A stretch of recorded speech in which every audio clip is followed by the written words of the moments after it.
Bienvenue à cette exploration. Aujourd'hui, on plonge dans des textes théologiques assez spécifiques, d'origine coréenne. Et ils développent un concept vraiment central chez eux, celui des premiers fruits.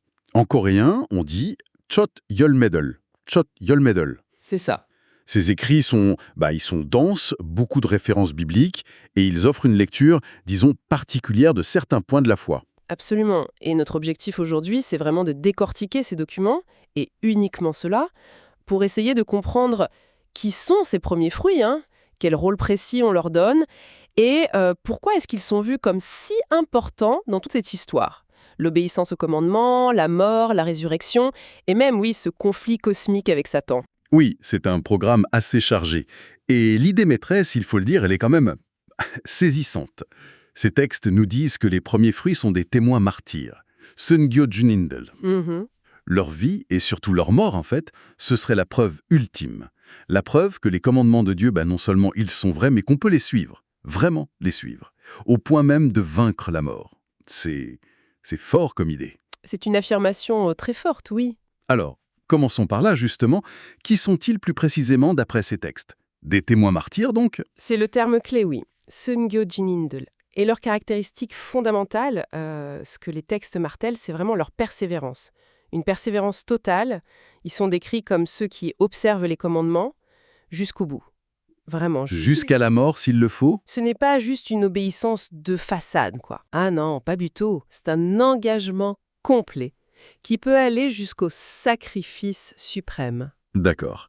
Et la conséquence de cet engagement total, qu'est-ce que ça donne d'après ces sources? Eh bien, c'est là que ça devient, comme vous disiez, particulièrement intéressant. Pour eux, la mort n'est pas une défaite. Ah, Non. Au contraire, ils en triomphent. Et ils participent à ce que les textes appellent la première résurrection. d'accord. Voilà. Et c'est le point crucial. Leur signification profonde, le vrai pourquoi de leur existence dans cette théologie, c'est la preuve qu'ils apportent. Ces premiers fruits, ils sont présentés comme la démonstration vivante, enfin plutôt ressuscitée, qu'il est possible, oui, de garder les commandements, et même plus que cette obéissance mène à la victoire sur la mort. Pour le dire simplement, 라 계명제 신실함을 증명한다. 계명을 지키면 죽음을 이긴다. ils prouvent la vérité des commandements. Si on garde les commandements, on vainc la mort. C'est ça leur fonction première. Être la preuve incarnée. D'accord, ce rôle de preuve vivante de démonstration, c'est vraiment central. Est-ce que les textes donnent des exemples concrets pour qu'on visualise un peu mieux? Oui, et c'est important parce que ça montre différentes facettes de l'idée. Le tout premier exemple, le prototype si on veut, c'est Jésus lui-même. Logique. Il est appelé Jamjanun Jadole Chutyolme, les prémices de ceux qui sont morts. Ça s'appuie sur des passages bibliques connus, comme 1 Corinthiens 15 par exemple. Il est vraiment vu comme le témoin originel. 죽음을 이길 수 있다는 사실을 가장 먼저 증명하신 증인, celui qui a prouvé le premier qu'on pouvait vaincre la mort. Jésus comme le premier des premiers fruits. D'accord. Et il y a d'autres groupes identifiés ou c'est seulement lui? Non, il y en a d'autres. Les textes mentionnent ensuite les croyants qui ont reçu ce qu'ils nomment les 성령님의 초절매. Les prémices de l'esprit. C'est ça, 성령님의 초절매, en référence notamment à l'épître aux Romains. Eux aussi sont vus comme des témoins de cette victoire possible sur la mort. Et pour eux, ce témoignage, il atteint son sommet dans leur résurrection et leur adoption pleine comme enfants de Dieu. 양자로 확정된다. D'accord. Et il me semble qu'il y avait encore un autre groupe mentionné dans l'aperçu. Quelque chose comme les premiers fruits d'entre les hommes. Exactement. Salam Kaonde, Teyolmedel. Ceux-là sont liés au livre de l'Apocalypse et ils sont décrits de manière très précise. Ce sont ceux qui suivent l'agneau partout où il va. Ils sont rachetés, purs, sans mensonge, irréprochables. Des caractéristiques très spécifiques. Très spécifique, oui. Donc, on voit qu'il y a différentes figures, différents groupes, mais tous partagent cette fonction essentielle, témoigner, prouver la vérité des commandements par une obéissance qui va jusqu'à la mort, et puis participer à la victoire qui en découle. C'est vraiment ça l'idée maîtresse que ces textes répètent à travers ces exemples. Mais alors, une question me vient. Si ces textes décrivent l'être humain de façon, assez sombre, vous parliez de corps maudit, Jubadan Yokshel Ryubun Adam, comment un simple humain, dans cet état, pourrait atteindre ce niveau d'obéissance? Une obéissance parfaite, jusque dans le cœur, comme vous disiez. C'est une excellente question. Et les textes y répondent très clairement. Pas par ses propres forces, surtout pas. Le rôle du Saint-Esprit, Songnyeon Hananim, est absolument central ici. C'est par l'Esprit, grâce à l'action de l'Esprit, que l'être humain devient capable d'observer les commandements. Pas juste en apparence, mais vraiment jusque dans ses pensées, ses intentions les plus profondes. Maumro, Kaji, Kemyangwil, Chikilsuit. L'esprit est la clé donc. Et cette obéissance, rendue possible par l'esprit, elle a des conséquences qui vont au-delà de la personne elle-même, j'imagine. Et là qu'on retrouve ce conflit cosmique dont on parlait. Selon ses écrits, la fidélité des premiers fruits, fidélité rendue possible par l'esprit, a un impact direct sur Satan. Ah oui. Comment? Elle expose ces affirmations comme étant fausses, mensongères. Satane Durani, Kosilmar Ilanun Sachiyi, Poklodonda. En gros, l'idée, c'est que Satan dirait « Regardez ces humains déchus, ils sont incapables de suivre les commandements de Dieu. C'est impossible pour eux. Mhm. » Et les premiers fruits, par leur vie, par leur mort victorieuse, eh bien, ils prouvent le contraire. Ils démontrent que si c'est possible. D'accord. Et en parlant de Satan, les textes décrivent aussi sa chute, son parcours. Il est question de son confinement, c'est ça? Oui. Le récit intègre sa défaite progressive, son confinement. Les textes s'appuient sur différentes références bibliques pour parler de son expulsion du ciel, puis de son enfermement dans l'Hadès, Hadès, et enfin sa destination finale, l'abîme Mujogeng. Mujogeng. Oui. Et tout ça est présenté comme une conséquence de la victoire. Victoire remportée à la croix, bien sûr, mais aussi par le témoignage continu des premiers fruits. D'ailleurs, il est aussi suggéré, un peu en passant, que même des témoins fidèles avant la Pentecôte, Avant la Pentecôte. oui, Osunjol Ijon, peut-être animés par ce que l'Ancien Testament appelle l'Esprit de l'Éternel, Yehovah et Shin, eh bien, eux aussi participeraient à une meilleure résurrection d'Ojoon Sengmyong et Pual et contribueraient déjà à ce grand témoignage. Intéressant. Revenons à ce confinement de Satan dans l'Hadès. L'imagerie utilisée dans les sources est particulièrement forte. Si je me souviens bien, en lisant Ésaïe, on le décrit au fond de la fosse, C'est ça. et recouvert d'asticots et de vers. Coup d'or qui va giranguer. Et là où ça devient vraiment particulier, c'est que ces textes disent que ces vers, ce sont les humains. C'est assez brutal comme image, non? C'est une image extrêmement forte, oui. Volontairement choquante, je pense. Elle sert à dépeindre l'humiliation la plus totale de Satan. Il serait là, confiné, à ramper parmi ces créatures vues comme viles, Tongu Dergisairo Kunkyodanimyo, ramper parmi les asticots. Tongu de Geha. Oui, et condamné à manger la poussière, Hulgulmangdonda, comme dans la Genèse. Mais le paradoxe fascinant que soulignent ces textes, c'est que Dieu utilise ces mêmes humains, comparés à des asticots, Tongu de Gi, pour accomplir la défaite finale de Satan. Ah oui, quand même. Ce sont eux, ces êtres apparemment si insignifiants, qui, par leur obéissance rendue possible par l'Esprit, toujours vont prouver la vérité des commandements et triompher de la mort. Et par là même, sceller la défaite de l'adversaire. Waouh! Donc l'image sert à la fois à montrer l'abaissement de Satan et la condition déchue de l'humanité, tout en soulignant ce plan incroyable de Dieu qui utilise cette faiblesse apparente pour manifester sa puissance et sa vérité. D'ailleurs, le texte insiste là-dessus. Et l'humanité est peut-être Tongu de Gi Katman, semblable à des asticots. Oui, Mais l'amour de Dieu la rend précieuse. Et que, du point de vue du Créateur, finalement, la différence entre les anges et les humains, asticots, est infime par rapport à lui. exactement. C'est une façon de relativiser la grandeur des créatures face à Dieu, tout en affirmant la valeur immense que Dieu accorde à l'humanité dans son plan. Les textes mentionnent aussi brièvement le Tartare.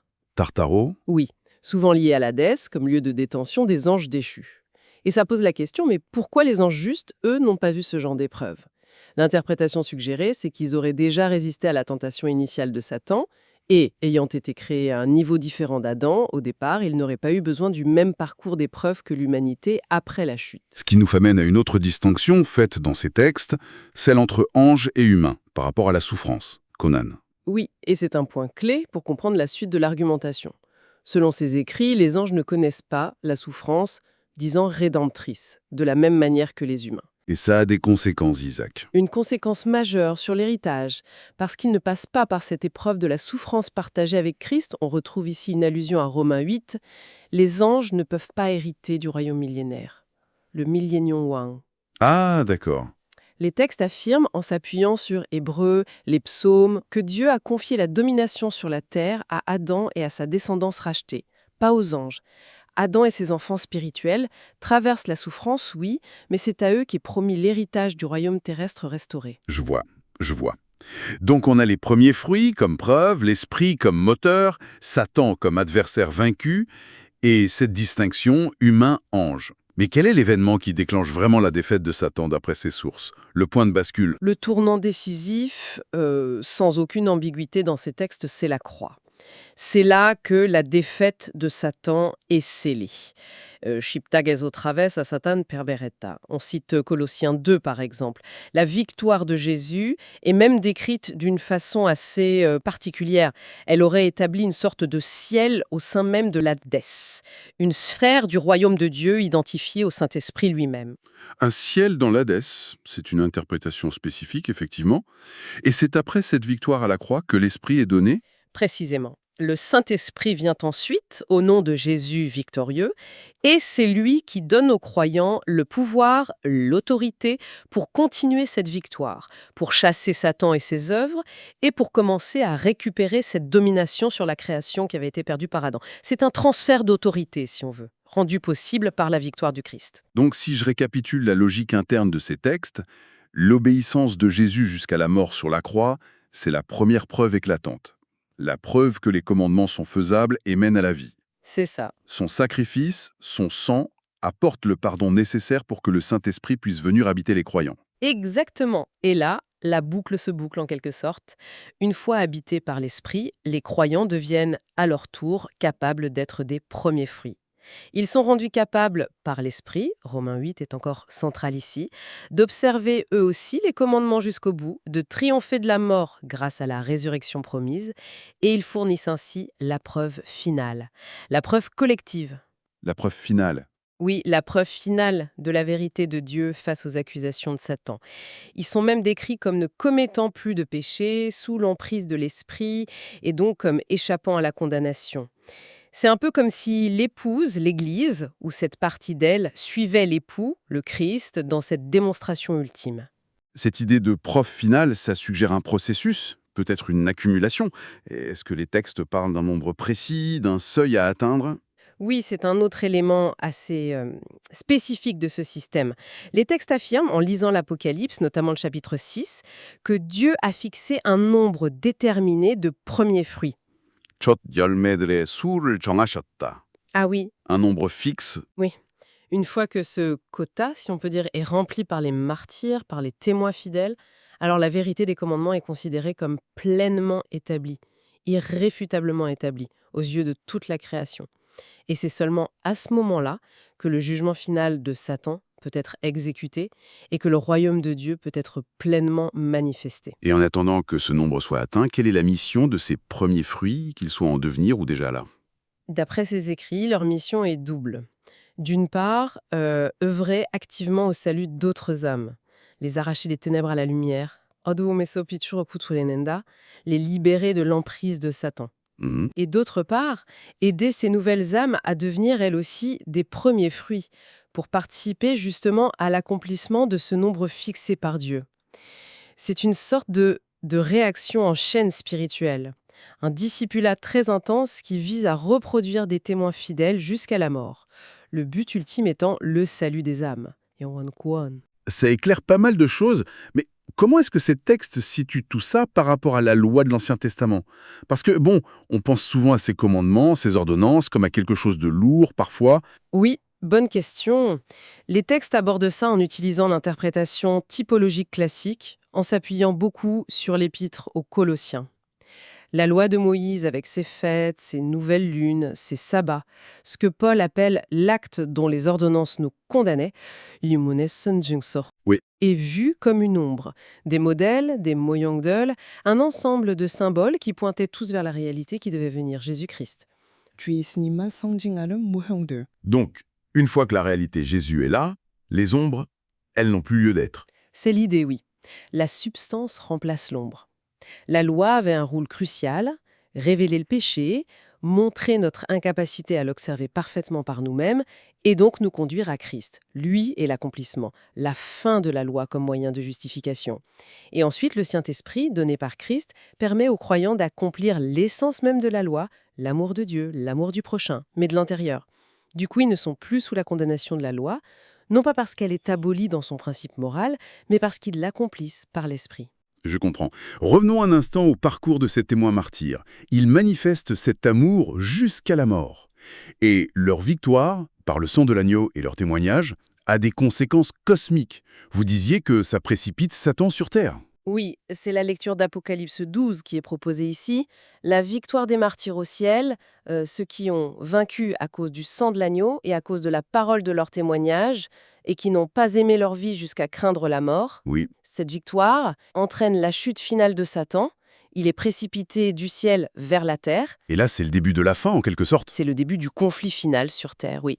Une fois précipité, Satan est décrit comme fou de rage parce qu'il sait qu'il lui reste peu de temps, et c'est là qu'il va susciter ses instruments de persécution, les fameuses bêtes de l'Apocalypse. Une qui sort de la mer, l'autre de la terre. Ah oui, les bêtes. Voilà. Et c'est le début de ce que ces textes appellent la tribulation finale, la dernière semaine d'année. Majimayere. Les croyants qui sont encore sur terre sont alors confrontés au choix ultime, renier Dieu ou mourir. Le choix final. Exactement. Et en choisissant la mort par fidélité, ils fournissent cette toute dernière preuve, cette preuve éclatante de la vérité des commandements. Aimer Dieu plus que sa propre vie. C'est après cette confrontation, cette démonstration ultime, que Satan est lié et jeté dans l'abîme pour 1000 ans. Il semble y avoir comme différentes phases ou différentes vagues de premiers fruits dans les textes.